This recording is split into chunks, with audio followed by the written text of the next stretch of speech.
Welcome to How Curious from KGOU, exploring legends, tall tales, oddities and conundrums from around the state of Oklahoma.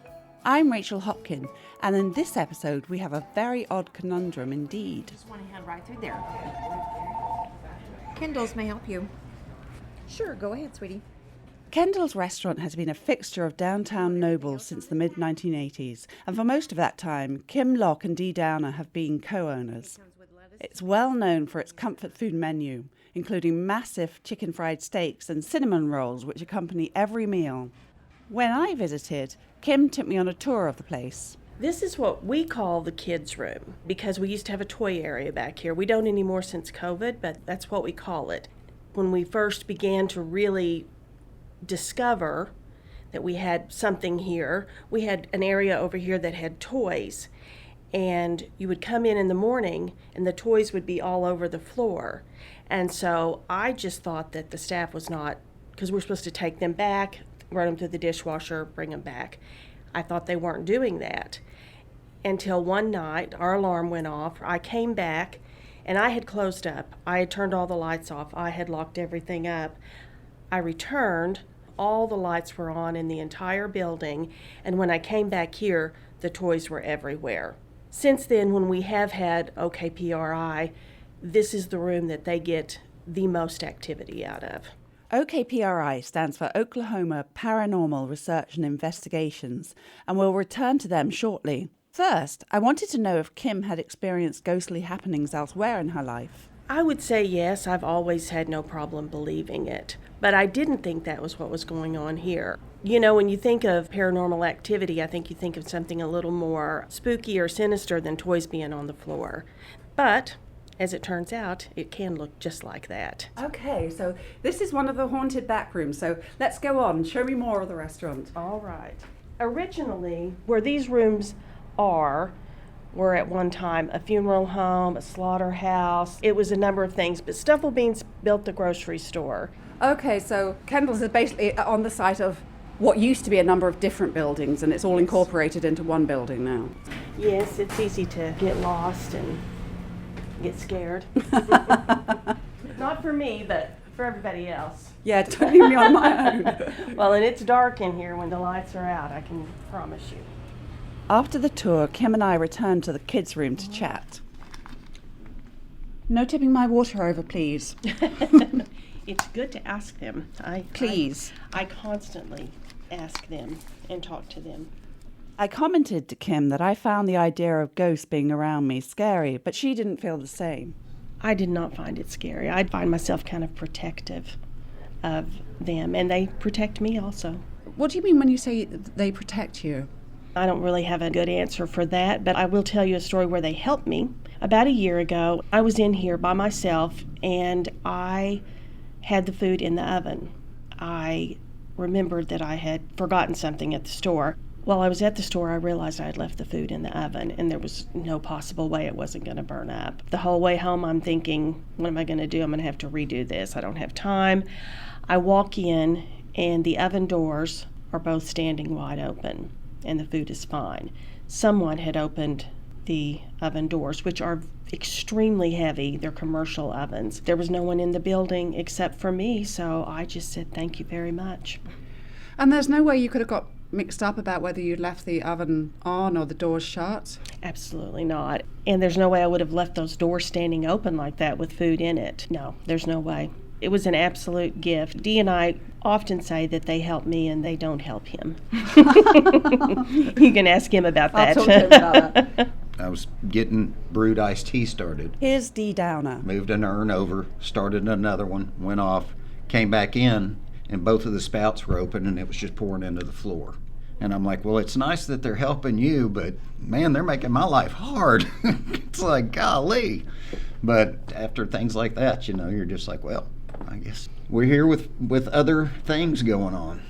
Dee and Kim are by no means the only ones to have experienced odd goings-on at the restaurant. My name's Peyton Allen.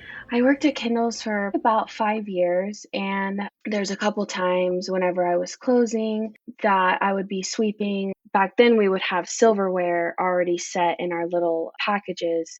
I would set all of those out after I was done sweeping.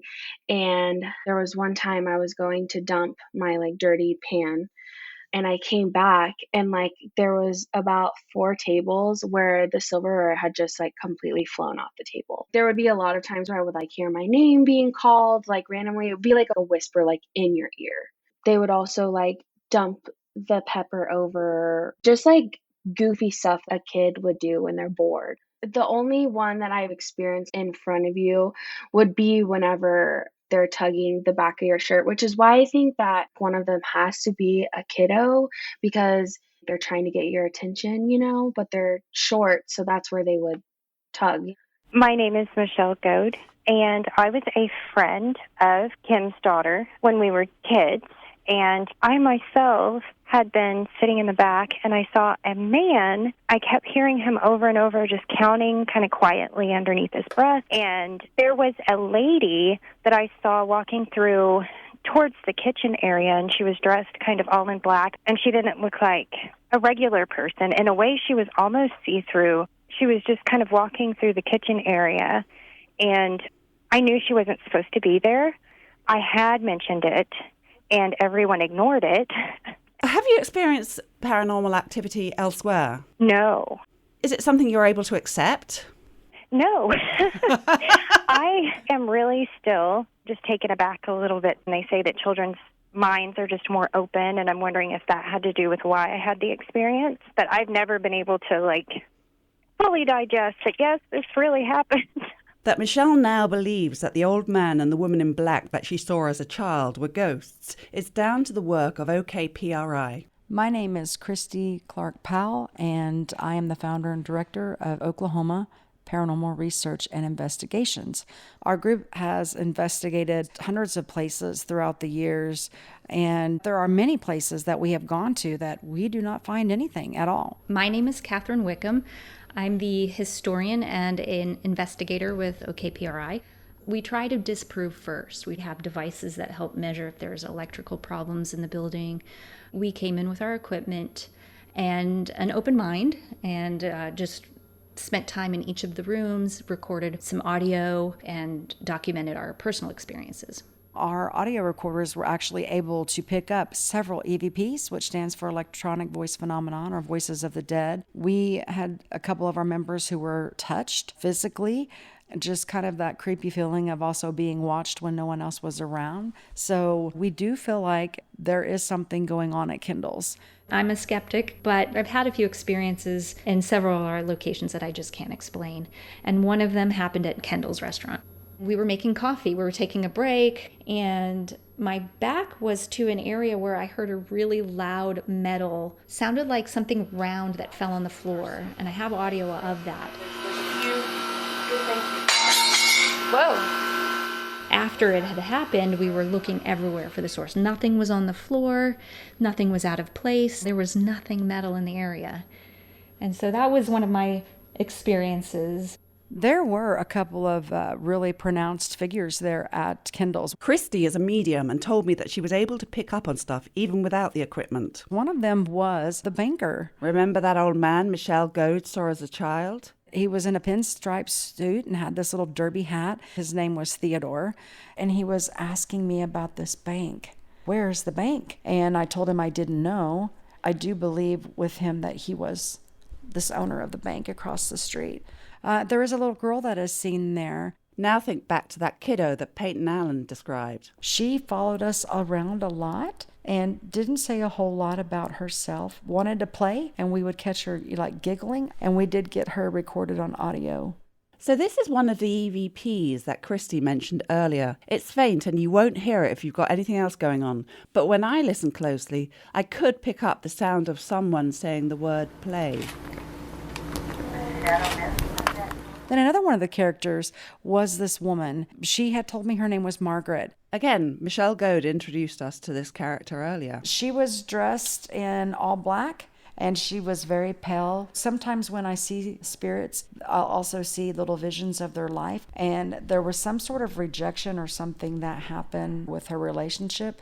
I saw her very upset, and I seen her weeping. I seen her collect oleander leaves, and she had put them together with her food, and she had consumed that, which led to her death. Leslie, she's not part of our team, but she was a guest with us that night to help sense the spirit that was there. Leslie was picking up on Margaret, and at one point she asked her, "Margaret, can you hear me?" And then you can hear a whisper, "Yes." This is the faintest of all the EVPs that was shared with me, but I could still just about make it out. Margaret, can you hear me? I won't take your picture if you'll come talk to me. Now, I don't consider myself a skeptic or a believer. I simply don't think much about the paranormal. But now I was intrigued. Why, I asked Christy, did she think that spirits would stick around? Once they have passed, there are some who choose not to cross over for the various reasons, and those are the ones that we call earthbound spirits. Maybe they were religious. They've been taught about a fiery hell all their life, so they're scared. Or maybe it's because they still have loved ones here who are mourning them and they feel like they're needed. They could have died tragically, and so they're confused. They still feel like they are, they're here physically in this form. There's just a variety of different reasons why they're here. Yeah, I feel really bothered by this idea of Margaret because, most human beings have had some kind of unhappy breakup, but to be still dwelling on it, beyond, that's awful. In the case of Margaret, this is where she needs to find her peace and happiness and cross over. But until she's able to see that fully, she'll kind of stay in her own state of miserableness. And that's where it kind of takes someone special to be able to reach her. I have tried, and she's not really willing to listen or to make that change. What you guys drinking? Sweet tea, please. The idea of these various spirits lingering on at Kendall's is something that Kim Locke has also thought about. I've prayed and we've had ceremonies that, if there is release for them to leave, I assume that they like it. I assume that they're attached to this building. I don't know. Who knows? I may stay whenever I go. And she has deep appreciation for the spirits she feels around her. I don't know about you, but I've lost a lot of people that I love. And I don't believe that they're walking around in here, although they might be.